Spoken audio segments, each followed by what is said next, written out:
तो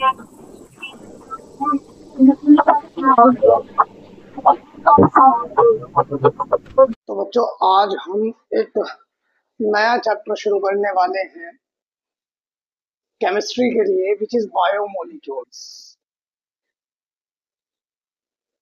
बच्चों की डिमांड पहले इसके लिए है, तो पहले इसी को कंप्लीट कर देते हैं। बायोमोलिक्यूल्स, देखो ध्यान से, इस चैप्टर को थोड़ा सा ध्यान से समझना है। ऑर्गेनिक केमिस्ट्री का ये चैप्टर है। बायोमोलिक्यूल्स दो वर्ड्स से मिलके बना है, एक तो बायो और एक मोलिक्यूल्स। तो बायो का मतलब क्या होता है, किस चीज से है? लिविंग थिंग्स से या लिविंग ऑर्गेनिज्म से? ऑर्गेनिज्म से। लिविंग ऑर्गेनिज्म जैसे कि कौन कौन होते हैं?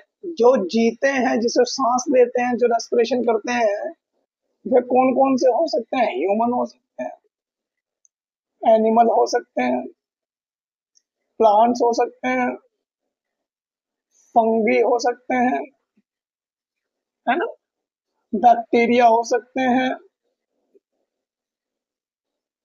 और भी हो सकते हैं। ये क्या है? लिविंग ऑर्गेनिज्म है। और मोलिक्यूल्स का मतलब क्या होता है? वे ऑर्गेनिक कंपाउंड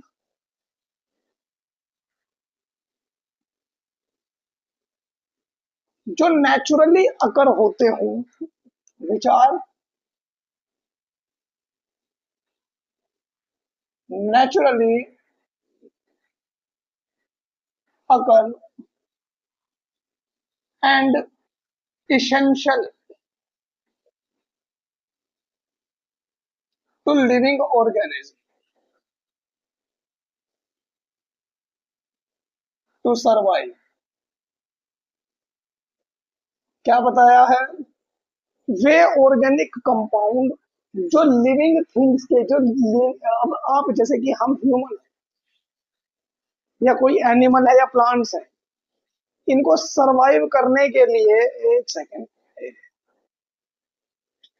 इनको सरवाइव करने के लिए कुछ मोलिक्यूल्स, कुछ कंपाउंड की आवश्यकता होती है। जैसे कि एग्जांपल के तौर पे किस किस की जरूरत है हमें? अगर हम एग्जांपल रखते हैं तो क्या क्या हो सकते हैं? कार्बोहाइड्रेट्स, कार्बोहाइड्रेट्स हो सकते हैं। उसके बाद अगर बात की जाए, प्रोटीन हो सकते हैं, विटामिन हो सकते हैं। मतलब प्रोटीन यानी कि अमाइनो एसिड भी आप यहीं से ले सकते हैं, amino acids, DNA, RNA, enzymes, कई तरह के। ये वे ऑर्गेनिक कंपाउंड है जो नेचुरली अकर होते हैं और लिविंग ऑर्गेनिज्म को सरवाइव करने के लिए क्या होते हैं? इसेंशियल होते हैं, जरूरी होते हैं। इन्हीं को क्या कहते हैं हम? बायोमोलिक्यूल्स कहते हैं। और इस चैप्टर में करना क्या है? हमें बायोमोलिक्यूल्स के बारे में ही पढ़ना है। मतलब हमें इन बायोमोलिक्यूल्स के बारे में पढ़ना है। तो सबसे पहले हम किसके बारे में पढ़ लेते हैं भाई? कार्बोहाइड्रेट के बारे में पढ़ लेते हैं। इसको कॉपी कर लेंगे। तो लिविंग ऑर्गेनिज्म के जीने के लिए जिन थिंग्स की, जिन ऑर्गेनिक कंपाउंड की नीड होती हो, उनको क्या कहते हैं हम? बायोमोलिक्यूल्स कहते हैं। अब ये सबसे पहले हम किसके बारे में पढ़ लेते हैं? कार्बोहाइड्रेट के बारे में पढ़। इस चैप्टर के लिए, अगर इस चैप्टर को कंप्लीट समझना चाहते हो, तो एनसीईआरटी आपको हाईलाइट कर करके मेरे साथ साथ पढ़नी ही है, जो मैं करा रहा हूं। समझ पा रहे हैं ना आप लोग? ध्यान से समझना। सबसे पहले किसके बारे में पढ़ते हैं हम? कार्बोहाइड्रेट्स। कार्बोहाइड्रेट्स की डेफिनेशन को हम दो तरह से समझेंगे। एक इसकी इनिशियल डेफिनेशन और एक इसकी फाइनल, और जो सही डेफिनेशन है। सही क्यों है, अभी ध्यान से समझेंगे। इनिशियली इसको क्या डिफाइन किया गया है? शुरुआत में इसको क्या डिफाइन किया गया है? Hydrates of carbon. कार्बोहाइड्रेट्स क्या होता है? हाइड्रेट्स ऑफ किसके? कार्बन के ही क्या होते हैं, कार्बोहाइड्रेट। हाइड्रेट का मतलब क्या होता है, जब वाटर प्रेजेंट होता है in the form of crystal in any compound, तब उसे क्या कहते हैं, हम हाइड्रेट कहते हैं। जिसका हमने अच्छे से डिस्कशन कॉम्प्लेक्स कंपाउंड यानी कि कोऑर्डिनेशन कंपाउंड वाले चैप्टर में अच्छे से जब नोमेनक्लेचर कराई गई थी तब आपको समझाया भी गया है। लेकिन समझने का प्रयास क्या करना है, हाइड्रेट्स ऑफ कार्बन ही क्या होते हैं, वाटर हाइड्रेट्स ऑफ कार्बन ही क्या होते हैं, कार्बोहाइड्रेट्स होते हैं। मतलब अगर कार्बन के कुछ मोल्स ले लिए जाए, कुछ एटम्स ले लिए जाए एक्स, और इसको वाटर यानी कि हाइड्रेट फॉर्म में हाइड्रेट के साथ लिया जाता है, तब उसको क्या कहते हैं, हम कार्बोहाइड्रेट कहते हैं। तो जनरल फॉर्मूला ये दिया गया, जनरल फॉर्मूला ऑफ किसका, कार्बोहाइड्रेट का ये दिया गया, क्या, सी एक्स कार्बन के हाइड्रेट ही क्या कहलाते हैं, कार्बोहाइड्रेट। लेकिन ये परिभाषा, ये जो डेफिनेशन है, ये कुछ जगह पे वैलिड रही और कुछ जगह पे ये इनवैलिड रही। कहाँ कहाँ ये वैलिड हो सकती है और कहाँ कहाँ ये इनवैलिड हो सकती है, इसको समझने का प्रयास करेंगे। देखो, अगर मान लो भाई एक्स और वाई जो है ये नंबर्स हैं, कोई एक्स और वाई के कुछ नंबर्स हैं, ये मैं काम करता हूँ। अगर एक्स और वाई दोनों के प्लेस पे मैं 6 ले लेता हूँ, एक्स भी मैंने 6 ले लिया है और वाई भी मैंने 6 ले लिया है, तब बताओ फॉर्मूला क्या बनेगा, ये बनेगा C6H2O6। जब H 6 जो है ये मल्टीप्लाई में आएगा तो क्या होगा, ये होगा C6H12O6। और ये किस किस का फॉर्मूला हो सकता है, ये जो C6H12O6 है ये ग्लूकोज भी हो सकता है, ये फ्रक्टोज भी हो सकता है और ये गैलेक्टोज भी हो सकता है। हालांकि ये तीनों का मोलिकुलर फॉर्मूला भले ही सेम हो, लेकिन तीनों में डिफरेंस होता है। वो क्या डिफरेंस होता है वो हम आगे जान लेंगे। अगर मैं x की जगह अगर मैं x की जगह और y की जगह, मान लो x की जगह एग्जांपल के तौर पर मैं 12 ले लेता हूँ और मान लो y की जगह मैं 11 ले लेता हूँ, तब फॉर्मूला क्या बनेगा मेरा, तो बनेगा C12 और H2O और y के प्लेस पे मैंने क्या लिया, 11। जब मल्टीप्लाई होगी अंदर तो क्या फॉर्मूला बनेगा, C12H22O11। अब ये किस किस का मोलिकुलर फॉर्मूला हो सकता है, भाई ये सुक्रोज भी हो सकता है, ये माल्टोज भी हो सकता है और ये लैक्टोज भी हो सकता है। ये सुक्रोज भी हो सकता है, भले इनका मोलिकुलर फॉर्मूला सेम नजर आ रहा हो लेकिन इन तीनों में डिफरेंस होगा। वो हम आगे जानेंगे जब हम चैप्टर में आगे कंटिन्यू करेंगे। अब आप इन फॉर्मूले में, जब मैंने इस फॉर्मूले में एक्स और वाई की कुछ वैल्यूज सब्स्टिट्यूट की तो मैंने पाया कुछ कंपाउंड बने, और ये जो है दीज आर, ये क्या है, कार्बोहाइड्रेट्स। ये क्या होते हैं, कार्बोहाइड्रेट्स होते हैं। गैलेक्टोज भी गैलेक्टोज भी, फ्रक्टोज भी, ग्लूकोज भी, सुक्रोज भी, माल्टोज भी, ये सब क्या है, कार्बोहाइड्रेट्स है। मतलब इस फॉर्मूले के द्वारा बनाए जा रहे हैं क्या, कार्बोहाइड्रेट्स। तो ये फॉर्मूला क्या है, यहाँ पर वैलिड है, ये वैलिड है।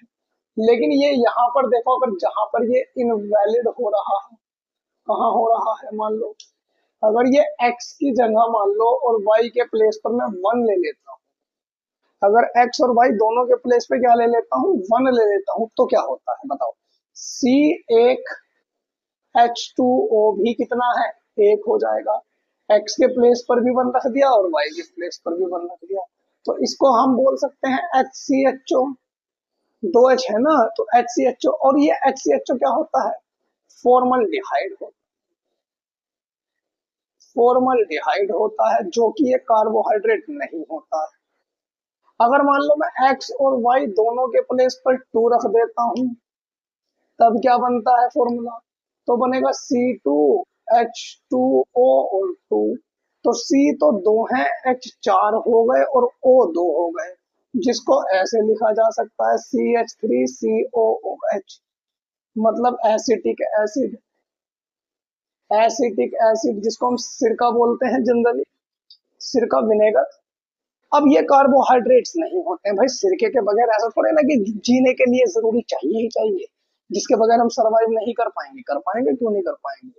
तो यानी कि ये फॉर्मूला, जो जनरल फॉर्मूला कार्बोहाइड्रेट्स का दिया गया है CxH2O, ये कुछ जगह पे वैलिड हो रहा था और कुछ जगह पे ये क्या हो रहा था, इनवैलिड। क्योंकि यहाँ से जब मैं एक्स और वाई की वैल्यू रख रहा हूँ तो जो कंपाउंड मिल रहे हैं, दीज आर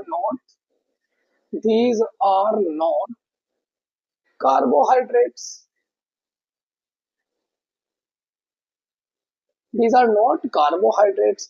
तो इसीलिए एक पर्टिकुलर, एक सही डेफिनेशन की मुझे रिक्वायरमेंट थी, जो मैं क्या कहूंगा, जिसको मैं अपनी सही डेफिनेशन या फाइनल डेफिनेशन कंसीडर करूंगा कि एक्चुअल कार्बोहाइड्रेट्स की पहचान कैसे होगी। पहले इसको समझ में आ गई कि शुरुआत में क्या कह रहे हैं हम, हाइड्रेट्स ऑफ कार्बन ही क्या है, कार्बोहाइड्रेट्स है। और इसका जनरल फॉर्मूला भी दे दिया। लेकिन ये फॉर्मूला कुछ जगह पे वैलिड हो रहा है, कुछ जगह पे क्या हो रहा है, इनवैलिड हो रहा है। अब देखो इसकी सही डेफिनेशन क्या हो।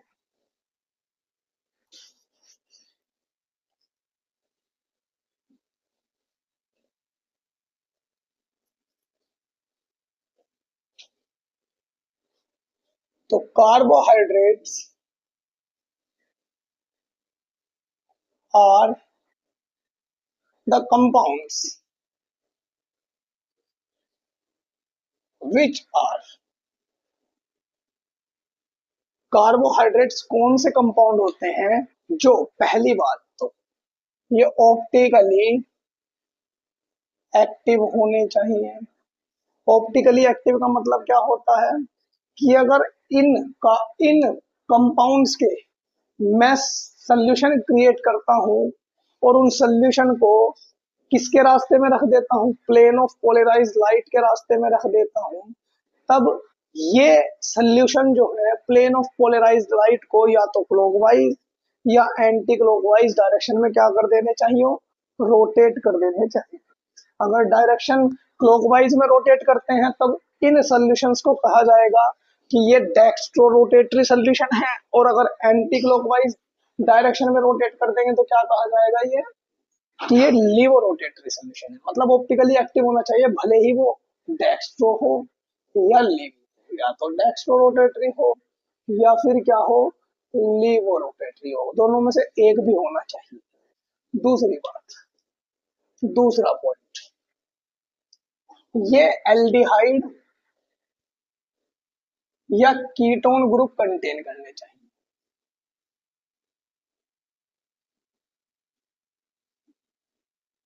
कि क्या रखने चाहिए, या तो एल्डिहाइड ग्रुप रखना चाहिए इनको या कीटोन ग्रुप रखना चाहिए। अब एल्डिहाइड ग्रुप क्या होता है, जिसमें ये बॉन्ड होता है CHO, इस तरह से एक बॉन्ड होता है, इसे कहते हैं एल्डिहाइड ग्रुप।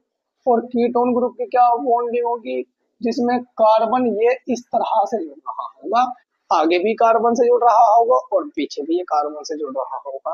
मतलब ये C डबल बॉन्ड O वाला जो कार्बन है। और ध्यान से समझना, अगर कोई कार्बन, मैं पहले एक बार समझा देता हूं जो हमने पहले पढ़ा है।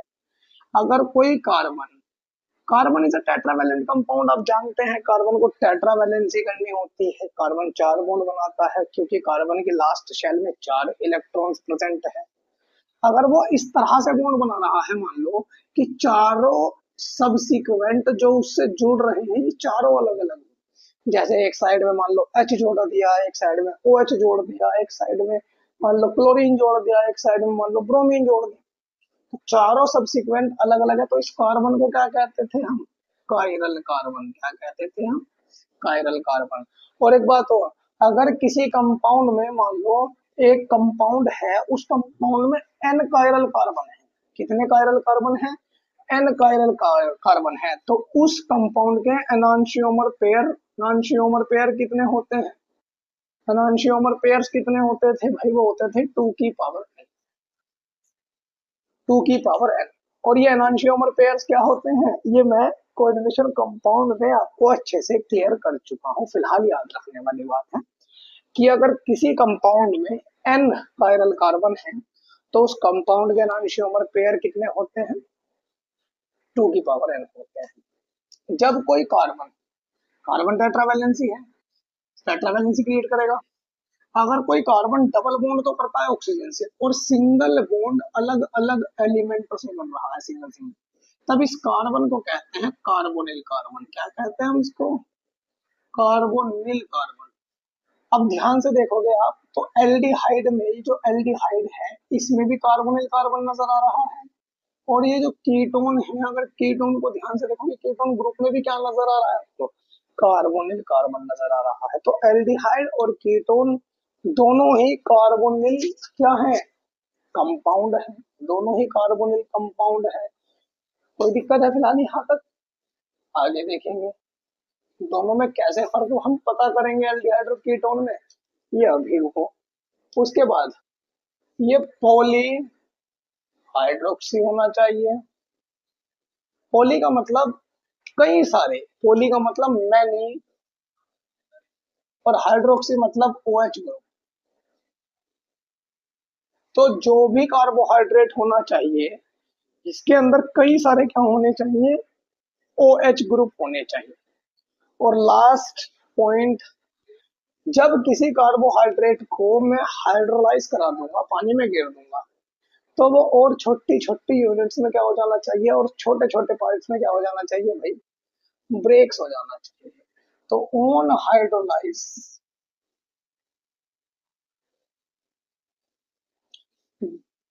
these compound, they will they will dissociate, या they will give लिख लो, they will give, ये देंगे स्मॉल यूनिट ऑफ कार्बोहाइड्रेट्स। मतलब अगर हाइड्रोलाइज कर दिया जाए तो कार्बोहाइड्रेट क्या हो जाएगा? और छोटी छोटी यूनिट्स में ब्रेक हो। तो अब क्या समझ में आया? कार्बोहाइड्रेट्स होने के लिए क्या क्या कंडीशन होनी चाहिए? पहली कंडीशन, ऑप्टिकली एक्टिव होना चाहिए। दूसरी, एल्डिहाइड या कीटोन ग्रुप रखना चाहिए। तीसरी प्रॉपर्टी, कई सारे OH होने चाहिए। और चौथी प्रॉपर्टी की अगर उसको हाइड्रोलाइज करा दिया जाए तो और छोटी छोटी यूनिट्स में क्या हो जाना चाहिए? वो डिसोसिएट यानी कि टूट जाना चाहिए।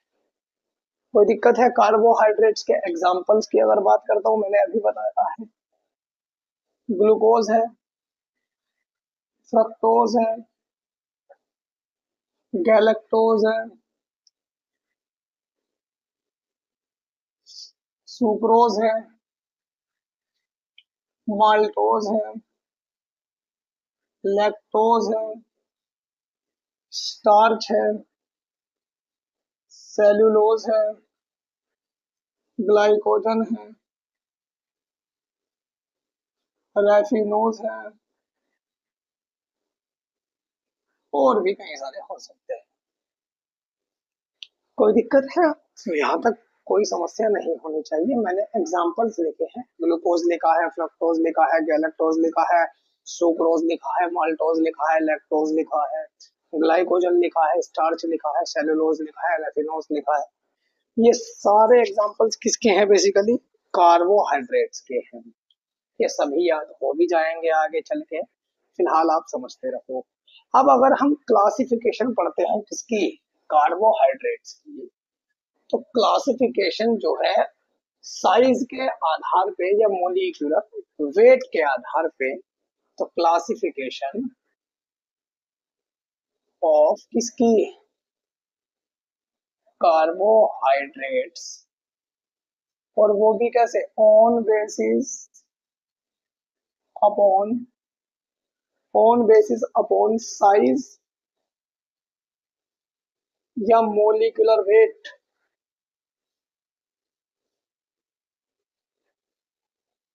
ऑफ कार्ब, या ओ बस कार्बोहाइड्रेट्स। ठीक है। तो साइज के आधार पे जो कार्बोहाइड्रेट्स है, बेसिकली ये कितने टाइप का है बेटा? ये 3 टाइप का है। साइज के आधार पर या मोलिकुलर वेट के आधार पर कार्बोहाइड्रेट कितनी क्लासिफिकेशन दी गई है भाई? 3 तरह की क्लासिफिकेशन दी गई है। एक है मोनोसेकेराइड, मोनोसेकेराइड, एक है ओलिगोसेकेराइड,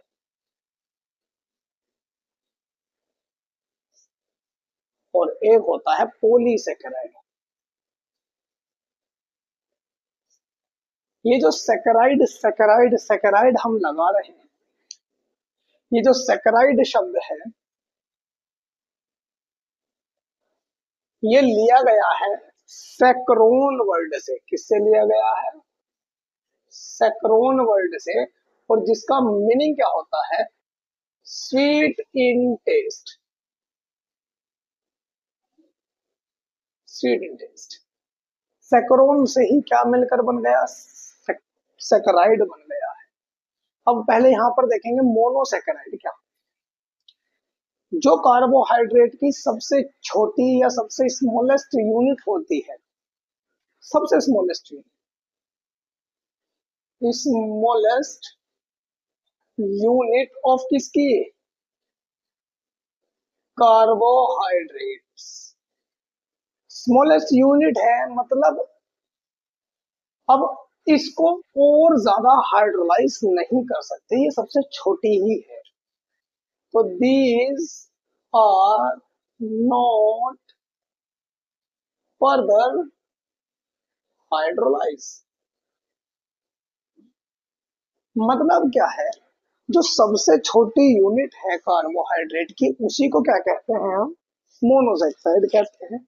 अभी मैंने बताया कि अगर हाइड्रोलाइज करेंगे तो कार्बोहाइड्रेट जो है वो टूट जाएगा छोटी छोटी यूनिट्स में। तो बेसिकली सारे सबसे छोटी यूनिट क्या है? मोनोसेकेराइड। तो जो सेकेराइड्स मतलब जो कार्बोहाइड्रेट जो टूटेगा फाइनली, जो सबसे स्मॉलेस्ट यूनिट में जाकर टूटेगा, वो किस में टूटेगा? मोनोसेकेराइड में। तो सबसे छोटी वही है। अगर मान लो एक कार्बोहाइड्रेट लिया, एक कार्बोहाइड्रेट लिया, ये कार्बोहाइड्रेट है और इसका हाइड्रोलाइज कराया। हाइड्रोलाइज कराने के बाद ये दो मोनोसेकेराइड दे दिए इसे। कितने मोनोसेकेराइड दे दिए? दो। क्योंकि सबसे छोटा मोनोसेकेराइड है। तब इस कार्बोहाइड्रेट को कहेंगे कि ये है डाइसेकेराइड। क्या है ये? डाइसेकेराइड। अगर मान लो इसने तीन मोनोसेकेराइड दे दिए तो इसको कहेंगे ट्राइसेकेराइड। चार दे दिए तो टेट्रासेकेराइड। पांच दे दिए तो पेंटासेकेराइड। छह दिए हैं हेक्सासेकेराइड। और ऐसे ही ओक्टा सॉरी हेप्टा ओक्टा नोना और डेकासेकेराइड तक भी चले जा सकते हैं। कैसे? पहले ध्यान से समझेंगे। तो मोनोसेकेराइड क्या होता है? ये जो है स्मॉलेस्ट यूनिट है किसकी? कार्बोहाइड्रेट की। और ये और ज्यादा क्या नहीं की जा सकती? छोटी नहीं की जा सकती। एग्जाम्पल बताए हैं मैंने, ग्लूकोज, फ्रक्टोज, गैलेक्टोज। ये जो है इन तीनों का अगर जनरल फॉर्मूला पूछता है, मोलिकुलर फॉर्मूला, मोलिकुलर फॉर्मूला वो सेम है, वो है C6H12O6। याद करके चलना पड़ेगा भी, कोई दिक्कत नहीं है। अब ये ओलिगोसेकेराइड भाई सबसे छोटे कौन है? मोनोसेकेराइड।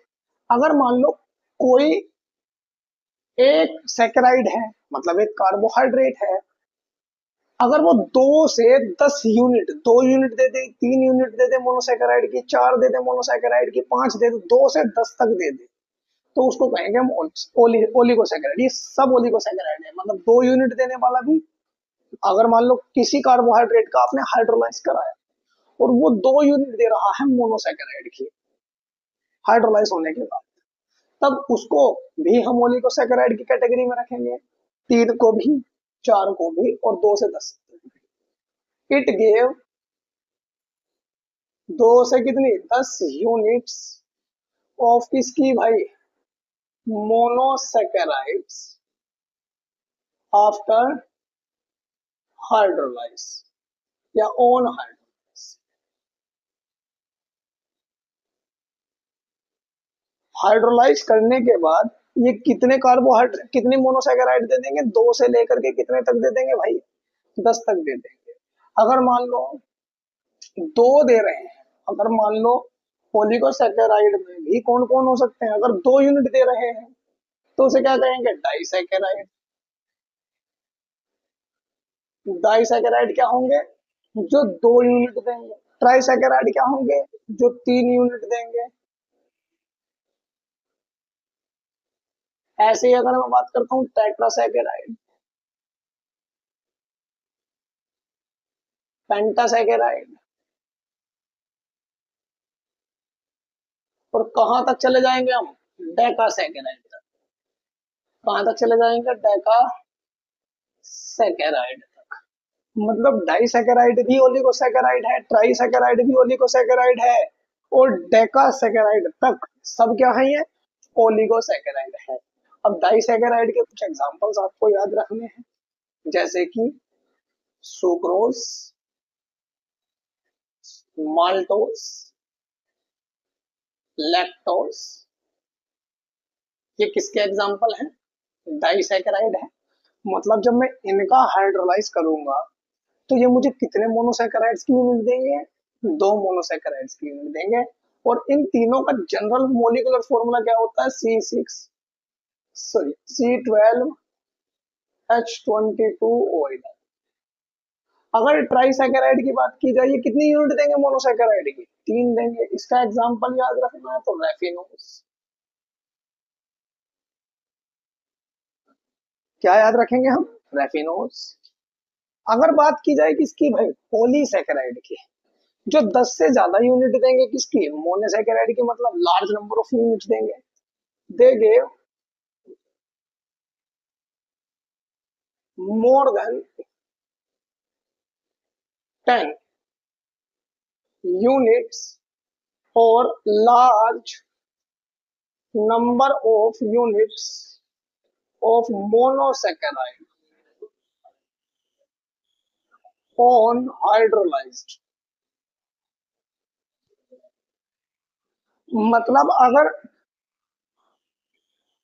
पॉलीसैकेराइड का मैंने हाइड्रोलाइज कराया तो ये कितनी यूनिट देंगे, ये मुझे दो से लेकर के सॉरी 10 से लेकर के एन तक, एन मतलब बहुत सारे नंबर तक क्या दे सकते हैं मुझे, मोनोसैकेराइड दे देंगे हाइड्रोलाइज करने के बाद। एग्जाम्पल क्या है, स्टार्च है, जिसका फॉर्मूला भी दिमाग में रखना है, C6H10O5N। सेलुलोज है, और ग्लाइकोजन है। तो बताओ, पहले ये बताओ, क्लासिफिकेशन समझ में आ गई कार्बोहाइड्रेट्स की। कार्बोहाइड्रेट्स की क्लासिफिकेशन को मैंने किस तरह से क्लासिफाई किया है भाई, साइज के आधार पे, मोनोसैकेराइड जो सबसे छोटे हैं, जो और ज्यादा छोटे नहीं कर सकते, और जो 2 यूनिट से 10 तक कार्बोहाइड्रेट दे देंगे, मोनोसैकेराइड दे देंगे, उन्हें कहेंगे ओलिगो। जो 2 दे देंगे वो डाई, जो 3 दे देंगे वो ट्राई, 4 दे देंगे टेट्रा, और पेंटा, और ऐसे ही डेका तक चले जाएंगे। पॉलीसैकेराइड क्या होंगे, ये जो है बहुत लार्ज नंबर ऑफ यूनिट, भर भर के यूनिट्स देंगे आपको, किसकी, मोनोसैकेराइड की, जब आप इनका क्या कराओगे भाई, हाइड्रोलाइज कराओगे इनका। तो ये एग्जांपल आपको फिलहाल ध्यान में रखने हैं, आगे चल के ये याद हो जाएंगे, क्योंकि हम इन सब के बारे में डिस्कशन कर रहे होंगे लगभग। ठीक है ना, ये देखो ध्यान से आगे। अब बात करते हैं शुगर किसे कहते हैं, शुगर किसे कहते हैं।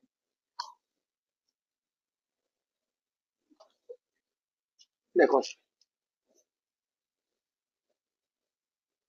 शुगर क्या होते हैं, वे मोनोसैकेराइड या ओलिगोसैकेराइड। पहली बात तो शुगर कभी भी पॉलीसैकेराइड नहीं हो सकता, यहां से क्वेश्चन बन सकता है। तो वे मोनोसैकेराइड या ओलिगोसैकेराइड जो क्रिस्टलाइन सॉलिड स्टेट में मिलते हो, स्वीट इन टेस्ट हो, और वाटर सोल्यूबल हो, उन्हें हम शुगर की कैटेगरी में रखते हैं। क्या बताया, द मोनोसैकेराइड सैकेराइड्स और ओलिगोसैकेराइड्स विच आर, जो क्या हो, विच आर, पहली बात found in crystalline solid state. पहली बात तो किस स्टेट में मिलते हो, क्रिस्टलाइन सॉलिड स्टेट में मिलते हो। स्वीट इन टेस्ट,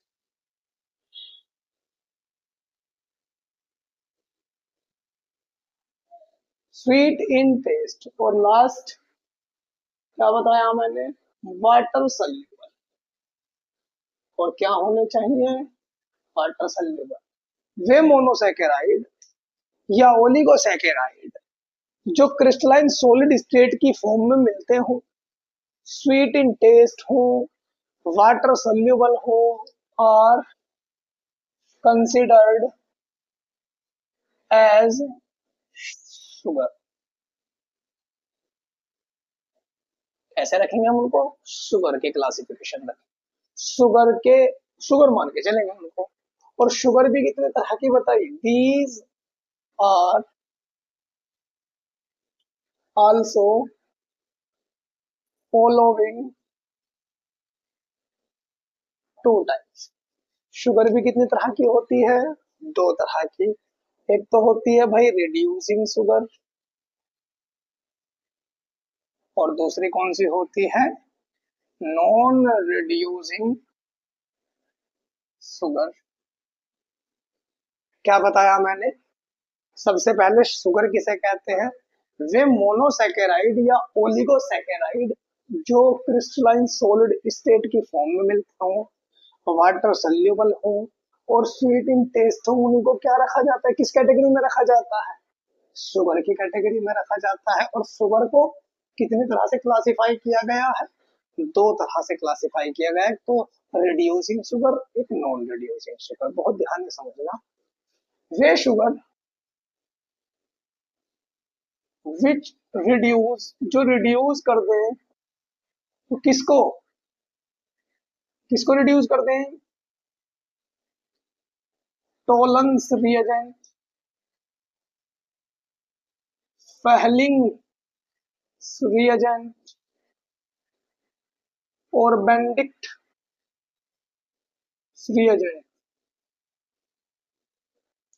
अब ये टोलन रिएजेंट क्या होता है, अमोनिकल सिल्वर नाइट्रेट को टोलन रिएजेंट बोलते हैं। और जो फेहलिंग रिएजेंट होता है, ये दो reagent A, Fehling solution A और फेहलिंग सोल्यूशन बी, इनसे मिलके बनता है। लेकिन अभी हमें ये नहीं पढ़ना है, अभी हमें इसको नहीं पढ़ना है कि ये क्या होते हैं, बेंडिक्ट रिएजेंट किसे कहते हैं। ये हम जब एल्डिहाइड कीटोन और कार्बोक्सिलिक एसिड नाम का एक चैप्टर पढ़ रहे होंगे, तब इनको वहां पे बहुत अच्छे से पढ़ेंगे, और ये टेस्ट हम करके भी देखेंगे। क्या बताया रिड्यूसिंग सुपर, जो रिड्यूस कर दे इन रिएजेंट को, आर कॉल्ड, आर कॉल्ड क्या कहलाई जाती है, रिड्यूसिंग शुगर। क्या कहलाई जाती है भाई, रिड्यूसिंग। और जो रिड्यूस ना करे, which do not reduce to, किसको रिड्यूस ना करे, इनको रिड्यूस ना करे, वही कहलाई जाती हैं, are called non reducing sugar. कोई दिक्कत है तो बताओ, एग्जाम्पल, एग्जाम्पल की बात की जाए, एग्जाम्पल की अगर बात करता हूं,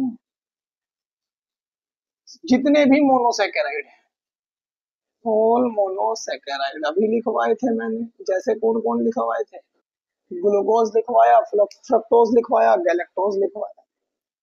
और डाइसेकेराइड में बात करूं, लैक्टोज और माल्टोज, ये दोनों भी क्या है, रिड्यूसिंग शुगर है। और सुक्रोज, ये क्या है, नॉन रिड्यूसिंग शुगर है, क्योंकि ये रिड्यूस नहीं कर रहा होता है किन रिएजेंट्स को, टोलेंस रिएजेंट को, फेलिंग, और किसको, बेंडिक्ट को। कोई दिक्कत नहीं है, मैंने कार्बोहाइड्रेट पढ़ लिया है। अब मैं हर एक कार्बोहाइड्रेट्स को स्पेसिफिकली पढ़ता हूँ। जैसे कि मोनोसैकेराइड में सबसे पहला एग्जाम्पल मैंने क्या लिखवाया, ग्लूकोज, तो हम ग्लूकोज को पढ़ते हैं। हम किसको पढ़ेंगे भाई, पहले ग्लूकोज को पढ़ेंगे। ग्लूकोज क्या होता है, उसकी क्या क्या प्रॉपर्टी है, कैसी उसकी स्ट्रक्चर है, कैसे वो बनाया जाता है, समझ गए बात।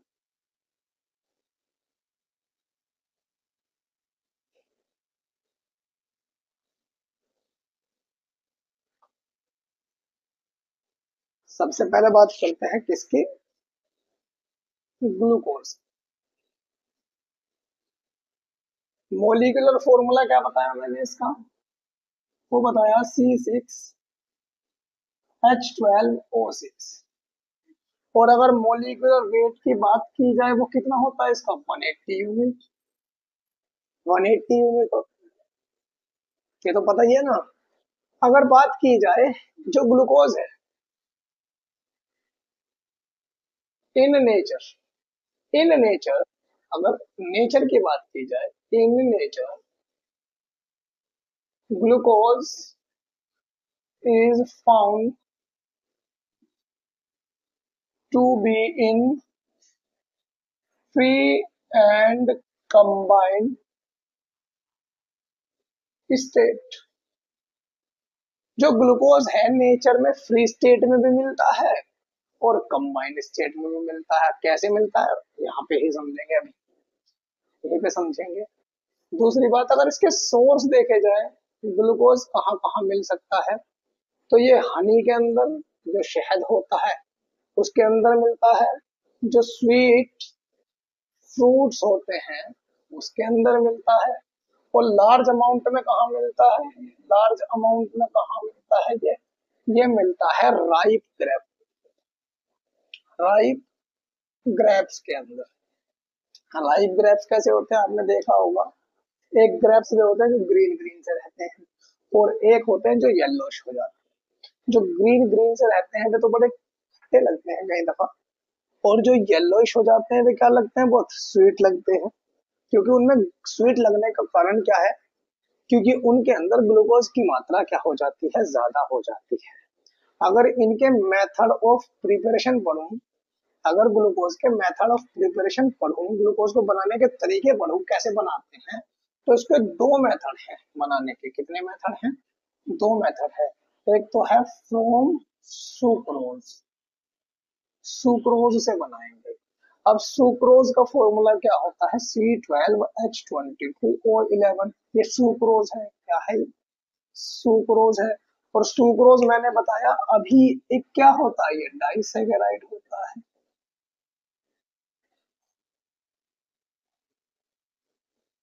ये डाइसैकेराइड होता है, ये डाइसैकेराइड है। तो जब मैं इसका हाइड्रोलाइज कराऊंगा, हाइड्रोलाइज कैसे होता है, वाटर और डाइल्यूट एसिड की प्रेजेंस में हाइड्रोलाइज होता है, एसिड की प्रेजेंस में हाइड्रोलाइज होता है।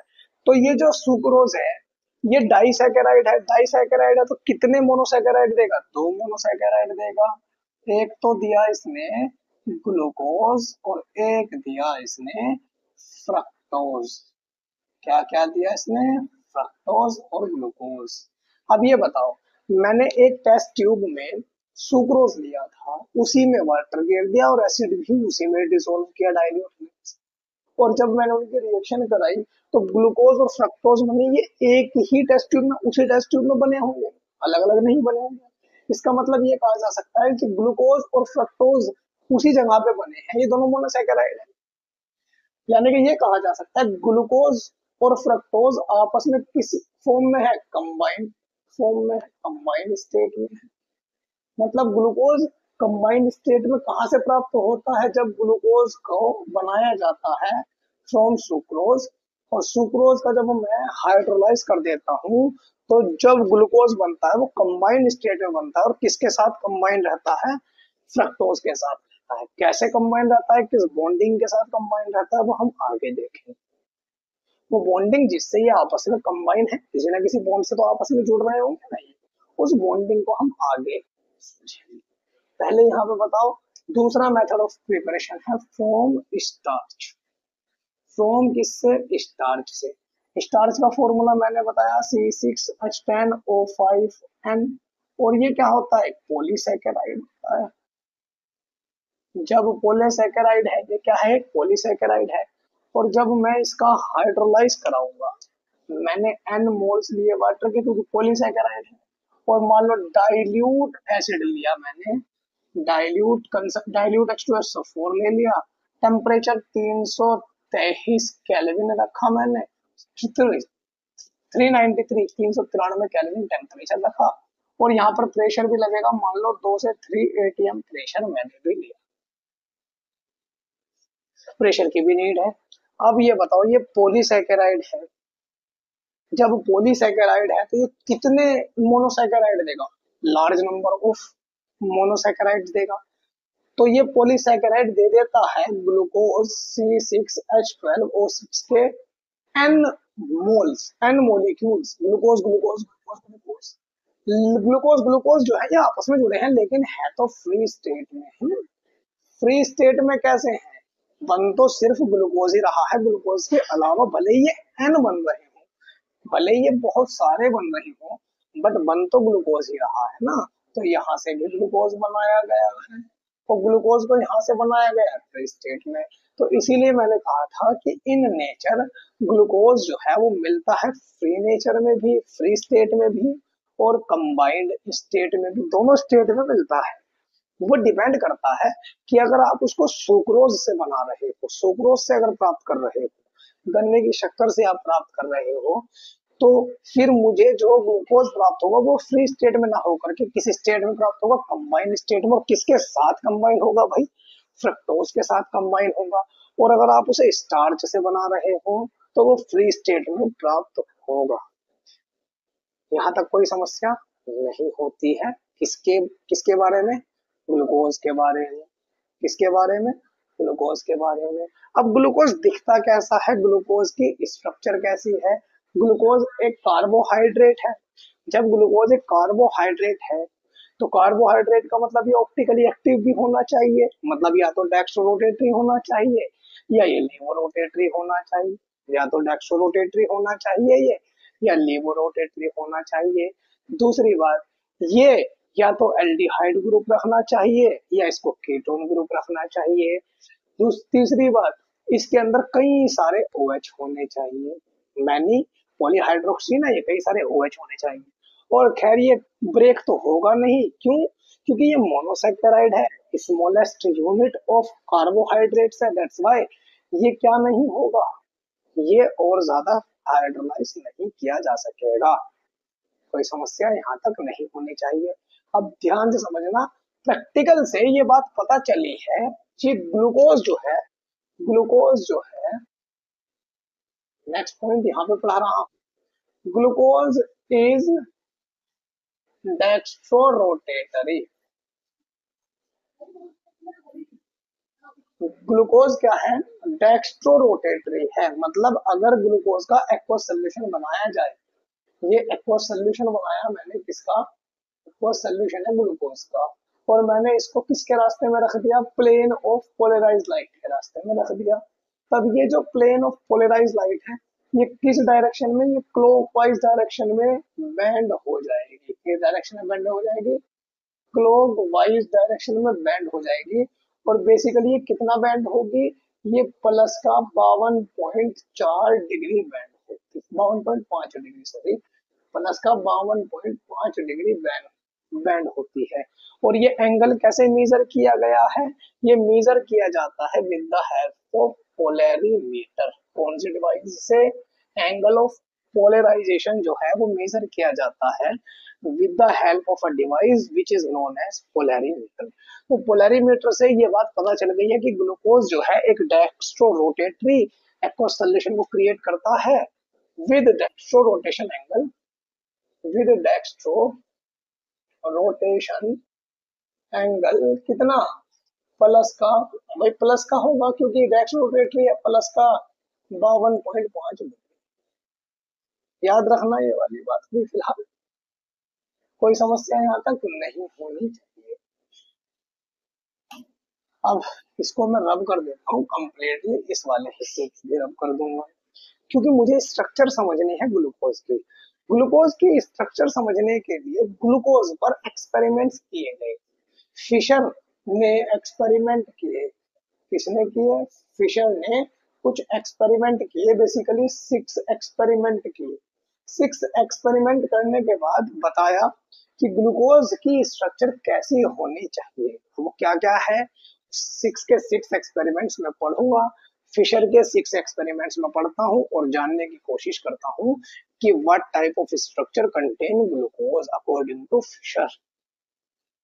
समझ गए ये बात? देखो ध्यान से।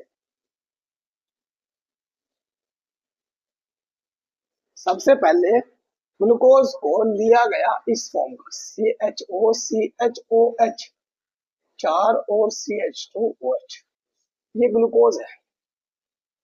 क्या है ये भाई? देख लो C6H12O6। तो ये कैसे बना है ये आपको नहीं याद रखना है, एनसीईआरटी में ये डायरेक्ट दिया गया है तो डायरेक्ट ही हम ले लेते हैं। ये क्या है बेसिकली? ये ग्लूकोज लिया है मैंने। क्या लिया है मैंने? ये ग्लूकोज लिया है।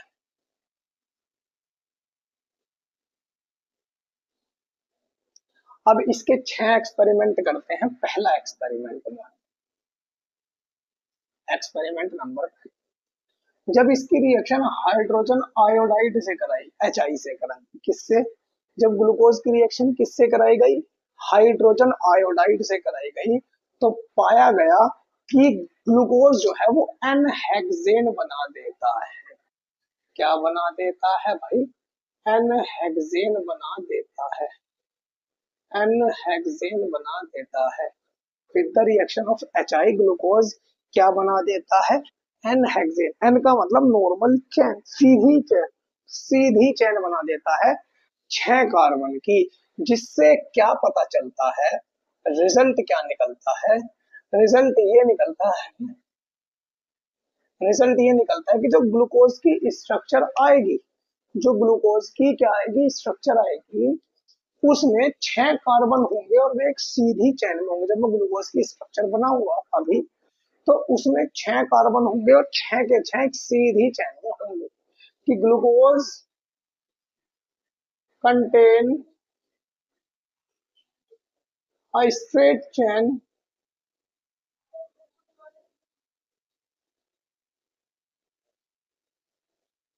of 6 carbon atom. पहला एक्सपेरिमेंट क्या हुआ जिससे हमें ग्लूकोज के कार्बन की सीधी चेन का पता चला। दूसरी बात देखो ध्यान से। अब मैंने बताया तो एल्डिहाइड है इसके अंदर, ये कीटोन है। तो एल्डिहाइड या कीटोन के लिए सीधी सी बात है, मैंने अभी बताया एल्डिहाइड और कीटोन होने से पहले कार्बोनिल कार्बन का होना जरूरी है। कार्बोनिल कार्बन से ही एल्डिहाइड बनता है या इसी से क्या बनता है? कीटोन बनता है। कार्बोनिल कार्बन पता करने के, किसी भी कंपाउंड में कार्बोनिल कार्बन है, इस बात को पता करने के लिए 2 टेस्ट है मेरे पास। कितने टेस्ट हैं? 2। जो पहला है वो है मेरे पास जो हाइड्रोक्सिल एमाइन से रिएक्शन करा दो। हाइड्रोक्सिल एमाइन से क्या करा दो? रिएक्शन करा दो। और अगर उस कंपाउंड ने ऑक्साइम बना दिया है, ऑक्साइम बना दिया है, तब उस कंपाउंड में कार्बोनिल कार्बन है। या दूसरा टेस्ट है कि इसकी एडिशन रिएक्शन करा दो HCN हाइड्रोजन साइनाइड से, और अगर वो साइनोहाइड्रिन बना देता है, क्या बना देता है? हाइड्रिन बना देता है, तो तब भी उसके अंदर क्या है? कार्बोनिल कार्बन है। कार्बोनिल कार्बन के कितने टेस्ट मैंने बताए? पहला, हाइड्रोक्सिल एमाइन से रिएक्शन करा दो। अगर उसने ऑक्साइम बनाया तो पता चल जाएगा कि उसके अंदर कार्बोनिल कार्बन है। और तीसरा एक्सपेरिमेंट जो है ये HCN से भी हो सकता है कि HCN से मतलब हाइड्रोजन साइनाइड से रिएक्शन करवा दो उस कंपाउंड की, और अगर उसने साइनोहाइड्रिन बना दिया तो ठीक है, उसके अंदर क्या है? कार्बोनिल कार्बन है। तो दूसरा एक्सपेरिमेंट, एक्सपेरिमेंट नंबर 2, सीक्वेंस भी याद रखनी है अभी आपको। एक्सपेरिमेंट नंबर 2, मैंने इसकी रिएक्शन किससे करा रहा हूँ? पहले अमोन, यह है NH2OH, मतलब हाइड्रोक्सिल एमाइन से रिएक्शन कराई मैंने। और जब हाइड्रोक्सिल एमाइन से रिएक्शन करवाई मैंने इसकी, तो पाया कि हाइड्रोक्सिल एमाइन से रिएक्शन करने के बाद इसने बना दिया है, इसने क्या बना दिया? ऑक्साइन बना दिया।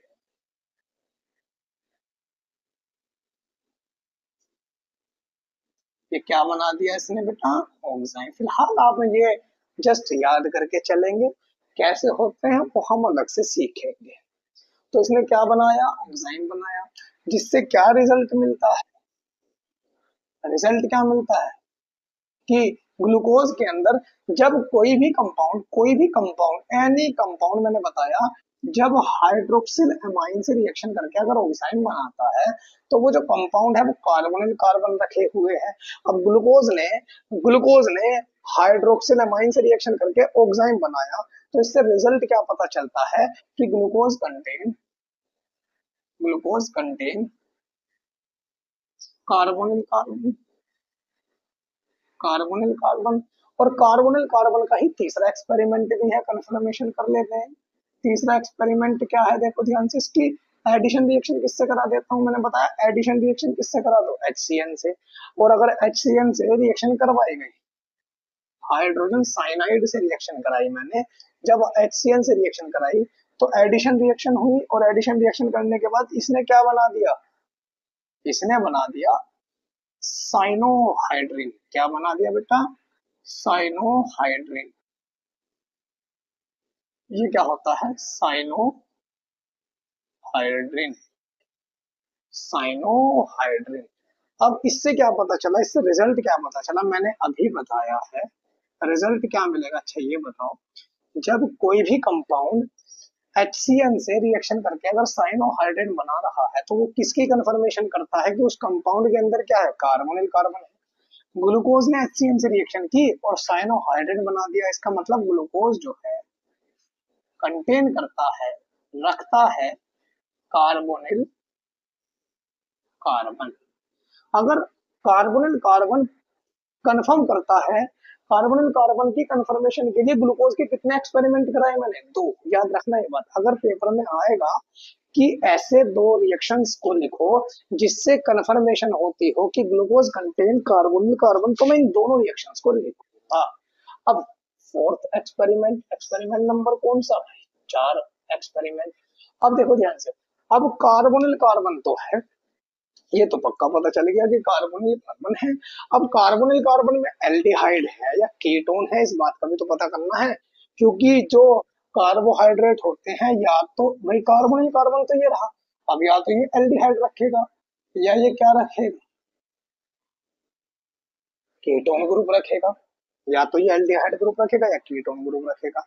मुझे कैसा पता चलता है कि एल्डिहाइड या कीटोन है, तो इसके लिए जो टेस्ट है वो है ऑक्सीडेशन, ऑक्सीडाइजिंग एजेंट, इससे हेल्प मिल जाती है। देखो ध्यान से, ऑक्सीडाइजिंग एजेंट 2 तरह के होते हैं, एक तो वीक, जिसको हम कहते हैं माइल्ड, बोल लो माइल्ड ऑक्सीडाइजिंग एजेंट, जैसे वीक ऑक्सीडाइजिंग एजेंट मतलब माइल्ड मतलब वीक। और एक होता है स्ट्रॉन्ग ऑक्सीडाइजिंग एजेंट।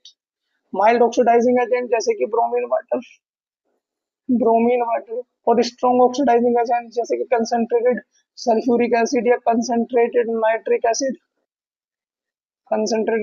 एसिड। अगर जो इस देखो बेटा, अगर माइल्ड ऑक्सीडाइजिंग एजेंट की प्रॉपर्टी को समझना हो, ये जो होते हैं बेसिकली, पहले ये समझो, अगर ऑक्सीडाइजिंग एजेंट है तो या तो एल्डिहाइड को ऑक्सीडाइज करेगा या कीटोन को ऑक्सीडाइज करेगा।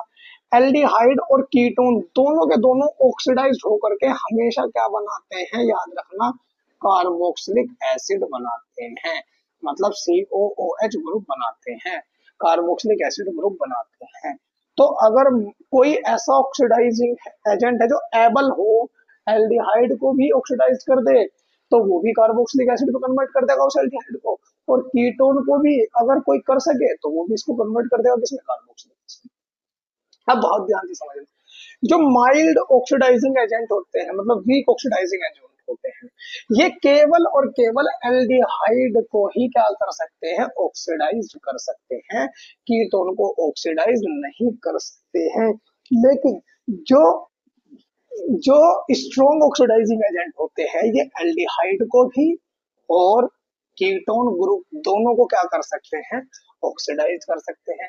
जब ये जो माइल्ड ऑक्सीडाइजिंग एजेंट है ये केवल एल्डिहाइड को ऑक्सीडाइज कर सकते हैं, तो मुझे अब ये पता करना है कि ग्लूकोज के अंदर एल्डिहाइड है या कीटोन है। तो मैं क्या करता हूँ, माइल्ड ऑक्सीडाइजिंग एजेंट ले लेता हूँ, माइल्ड ऑक्सीडाइजिंग एजेंट ले लेता हूँ, मतलब जैसे कि ब्रोमीन वाटर ले लिया। अब ब्रोमीन वाटर को मैंने ले, इससे क्या होगा, अगर ये ऑक्सीडाइज हो गया तो इसका मतलब ग्लूकोज के अंदर क्या है, ग्लूकोज के अंदर क्या होता है, ग्लूकोज के अंदर क्या है, सॉरी, वो एल्डिहाइड ग्रुप है। और अगर ये ऑक्सीडाइज नहीं हुआ तो इसके अंदर क्या होना चाहिए था, कीटोनिक ग्रुप होना चाहिए था। अगर ऑक्सीडाइज्ड हो गया तो क्या हो गया, एल्डिहाइड ग्रुप कंटेन करता है। और रिजल्ट ये एक्सपेरिमेंट करके फिशर ने देखा कि ये ग्लूकोज जो है वो ऑक्सीडाइज्ड होकर के बना रहा है ग्लूकोनिक एसिड, COOH, CHOH 4 दफा है, CH2OH। ये क्या होता है बेसिकली, ग्लूकोनिक एसिड। क्या होता है ये, ग्लूकोनिक एसिड।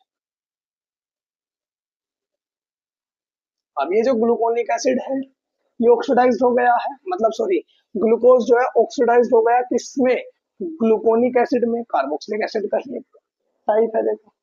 तो ऑक्सीडाइज्ड हो गया, ऑक्सीडाइज्ड हो गया, जिससे रिजल्ट क्या पता चला है, रिजल्ट क्या पता चला है कि जो ग्लूकोज है इसके अंदर क्या है, एल्डिहाइड ग्रुप। कि जो ग्लूकोज है contain aldehyde, aldehyde group, ketone group नहीं है। अब एक और एक्सपेरिमेंट, मैंने बताया पॉलीहाइड्रोक्सी होना चाहिए। पहले ये पता करो इसके अंदर OH है भी या नहीं, OH है भी या नहीं। तो इसके लिए एक्सपेरिमेंट नंबर 5। और उसके बाद मैंने बताया कि OH भी कितने होने चाहिए, कई सारे होने चाहिए। तो कितने OH हैं इसके अंदर, इस बात के लिए एक्सपेरिमेंट नंबर 6। तो टोटल एक्सपेरिमेंट कितने हो जाएंगे मेरे पास, 6 हो जाएंगे। कितने हो जाएंगे, 6। देखो इस बार मैंने क्या किया, एक्सपेरिमेंट नंबर पांच में माइल्ड ऑक्सीडाइजिंग एजेंट किस जगह मैंने ले लिया, स्ट्रॉन्ग ऑक्सीडाइजिंग एजेंट। जैसे कि मैंने अभी बताया था कंसंट्रेटेड नाइट्रिक एसिड देते। तब तब हुआ क्या, ये जो ग्रुप है एल्डिहाइड ग्रुप, ये तो ऑलरेडी ऑक्सीडाइज्ड हुआ ही था।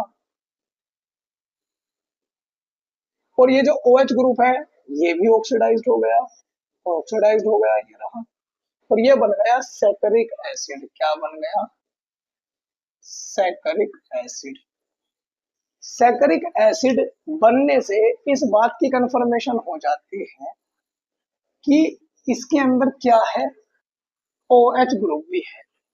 Glucose contain OH group, OH group. अब कितने OH हैं, इस बात को समझने के लिए एक्सपेरिमेंट नंबर कौन सा कर देता हूं भाई, 6। देखो ध्यान से, अगर किसी कंपाउंड में 3 OH है, 4 OH है, 5 OH है, 6 OH है, इस बात का पता करने के लिए हम क्या करते हैं, उस कंपाउंड की रिएक्शन कराते हैं एसिटिक एनाहाइड्राइड से। किससे कराते हैं, जैसे इसकी रिएक्शन कराऊंगा एसिटिक एनाहाइड्राइड, ये होता है एसिटिक एनाहाइड्राइड। नाम भी लिखते चलना, ये एक्सपेरिमेंट नंबर 5 हुआ है और ये एक्सपेरिमेंट नंबर 6 हुआ है, और इसका नाम क्या है, एसिटिक एनाहाइड्राइड। अगर मान लो एसिटिक एनाहाइड्राइड डाई एसिटेट बना देता है, क्या बना देता है, किसी कंपाउंड से रिएक्शन करके डाई एसिटेट, तब इसका मतलब ये होता है कि उस कंपाउंड के अंदर 2 OH है, 2 OH है। और अगर किसी कंपाउंड से वो ट्राई एसिटेट बना देता है तो उसके अंदर 3 OH है। 4 एसिटेट टेट्रा एसिटेट बना देता है तो 4 OH है। पेंटा एसिटेट बना देता है तो कितने OH है, 5 OH है। और इसने क्या किया, जब इस ग्लूकोज की रिएक्शन इस एसिटिक एनाहाइड्राइड से कराई गई तो इसने इसको कन्वर्ट कर दिया पेंटासिटेट में। कैसे, कैसे कर दिया, CHO CH और OCOCH3 कितने हैं, 4 हैं, और CH2 OCOCH3। तो क्या बन गया, ये पेंटा एसिटेट बन गया। बेसिकली क्या बना, ये पेंटा एसिटेट।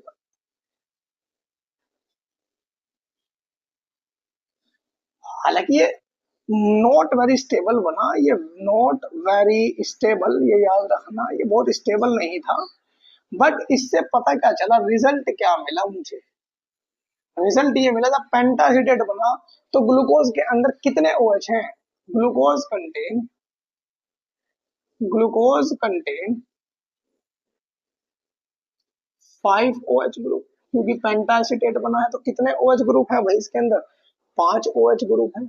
एक बात और, अगर मैं मान लो इस सैकरिक एसिड, मान लो ग्लूकोनिक एसिड से क्या बनाने के लिए आ जाए पेपर में, सैकरिक एसिड बनाने के लिए आ जाए, ग्लूकोनिक एसिड से ही क्या आ जाए, सैकरिक एसिड। अब यहाँ पे अगर आप ध्यान से देखोगे ये वाला ग्रुप तो ऑलरेडी ऑक्सीडाइज्ड है, बस इस वाले ग्रुप को ऑक्सीडाइज करना है, और इसको ऑक्सीडाइज करने के लिए क्या चाहिए मुझे, strong oxidizing agent.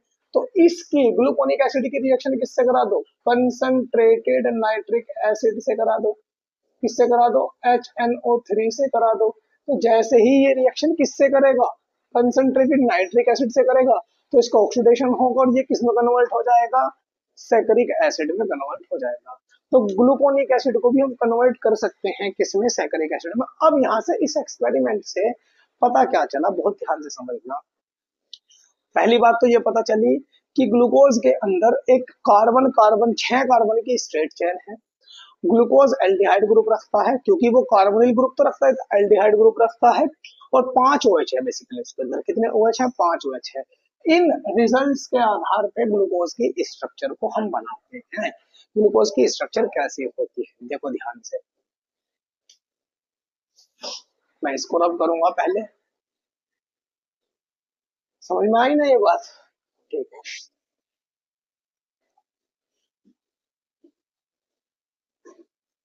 On the basis on these experiments, on the basis on these experiments, Fisher gave open chain structure. कैसी structure the, open chain structure of किसकी, ग्लूकोज। ग्लूकोज की कैसी स्ट्रक्चर दी भाई उसने, ओपन चैन स्ट्रक्चर दी। कैसे होती है ध्यान से समझना। इसमें 6 कार्बन एक स्ट्रेट चेन में सबसे पहले सेट कर दो, 1 2 3 4 5 6। एल्डिहाइड ग्रुप बना दो, एल्डिहाइड ग्रुप बना दो। अब बहुत ध्यान से समझना। अब 5 OH लगाने, देखो कैसे लगाते हैं। 5 OH, 1 OH, 2 OH, 3 OH, 4 OH और ये CH2OH। इसको ऐसे याद रख सकते हो, कैसे, इस तरह से। देखो 1 OH, फिर 1 OH, फिर 1 OH, फिर ऐसे याद रख सकते हो। CHO तो यहाँ पे है, एल्डिहाइड ग्रुप यहाँ पे है CHO, फिर 1 OH, फिर 1 OH, फिर 2 OH है और एक नीचे भी है। ऐसे पेन कर सकते हैं, समझ पा रहे होंगे जो याद कराया है। और जिस साइड में OH है उसके ऑपोजिट H सेट कर दो, ठीक है। इसको ऐसे भी रिप्रेजेंट कर सकते हैं, ये तो CHO हुआ, नीचे CH2OH हुआ, और ये हो गया भाई OH H, OH H, OH H, OH और H। अगर तुम इस कार्बन को देखोगे, ये जो कार्बन है, और इस कार्बन को देखो, ये कार्बन ऐसा है CH2OH, और आगे इसी से जुड़ा। इस वाले कार्बन को, नीचे वाले कार्बन को मैंने यहाँ दिखाया। अगर इस कार्बन को देखोगे तो ये 2 वैलेंसी तो किससे कर रहा है, ऑक्सीजन से ही कर रहा है। चारों वैलेंसी अलग होनी चाहिए। कायरल कार्बन होने का मतलब क्या होता है, चारों सबसिक्वेंट बिल्कुल क्या होने चाहिए, डिफरेंट होने चाहिए, एक भी सेम ना हो। इसके 2 बॉन्ड तो ऑक्सीजन से ही हो रहे हैं, तो ये तो कायरल नहीं है, ये कार्बन कायरल नहीं है। ये 2 हाइड्रोजन से कर रहा है। इस कार्बन को देखोगे तो 2 बॉन्ड तो ये किससे कर रहा है, हाइड्रोजन से ही कर रहा है, तो ये भी क्या नहीं है, कायरल नहीं है, कायरल नहीं है। अगर इस कार्बन को देखोगे, इसकी एक, जो एक सबसिक्वेंट है वो तो है OH, एक है H, और देखो जो नीचे का सबसिक्वेंट है और जो ऊपर का सबसिक्वेंट है, ये पूरा, ये दोनों एक दूसरे से क्या डिफरेंट है, मतलब चारों अलग है। तो ये कार्बन कैसा है, कायरल कार्बन। इस कार्बन को देखोगे तो इसका, इसके चारों सबसिक्वेंट अलग अलग है। देखो एक ये अलग, ये अलग, ये अलग, और नीचे वाला, तो ये कार्बन भी क्या है, कायरल है। ऐसे ही ये कार्बन भी कायरल है। कैसे कायरल है, देखो लेफ्ट, लेफ्ट वाला ये रहा, राइट वाला ये रहा, अलग है, ऊपर और नीचे बिल्कुल अलग अलग। और ये कार्बन भी कायरल आपको नजर आ ही रहा होगा। क्योंकि देखो ऊपर अलग ग्रुप है, नीचे अलग है, लेफ्ट साइड में अलग अलग। अब टोटल कायरल कितने हैं इन ग्लूकोज, ग्लूकोज के अंदर टोटल कायरल कितने हैं? टोटल कायरल कार्बन कितने हैं इन ग्लूकोज? वो है 4। कितने हैं? 4 हैं भाई। 1 2 3 और 1 4। सो एनांशियोमर पेयर ऑफ ग्लूकोज वो कितने होने चाहिए? वो होने 2 की power number of chiral carbon, यानी कि 16। अब इसका नाम जो है ग्लूकोज का, ये और ये एक ही बनाया है मैंने।